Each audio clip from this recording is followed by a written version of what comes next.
সে আল্লাহ আমাদের দাঁড়িপাল্লার বিজয় দিতে পারে।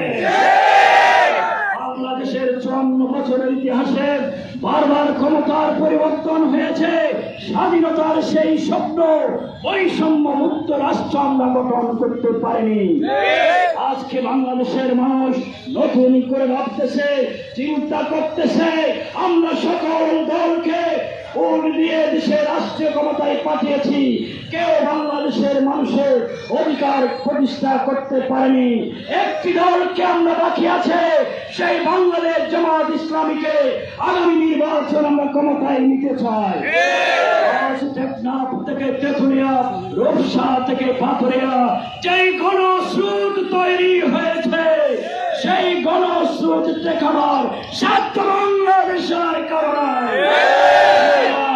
আগামী নির্বাচনে বাংলাদেশ জামাত ইসলামের আমির ডাক্তার শফিকুর রহমানের নেতৃত্বে যে ন্যায় এবং ইনসাফপূর্ণ নতুন বাংলাদেশ নির্মাণের দিকে যাচ্ছে, আমি রামীবাসীকে আহ্বান জানাতে চাই, আগামী নির্বাচনে দাঁড়িপাল্লার প্রতীক হিসেবে এই জনপদের মাটিও মানুষের প্রিয় নেতা শহীদুল আলম বাহাদুরকে দাঁড়িপাল্লা প্রতীকে বিজয়ী করে আগামীতে নতুন বাংলাদেশ নির্মাণে আপনারা ভোট প্রদান করবেন, সেই প্রত্যাশা ব্যক্ত করে আগামীকাল কক্সবাজার শহরে যে বিশাল জনসমুদ্র হবে, গণমিছিল হবে, আপনাদেরকে দলে দলে সেই কক্সবাজার হাসুরিয়া মাদ্রাসার গণমিছিলে যোগদান করার উদাত্ত আহ্বান জানিয়ে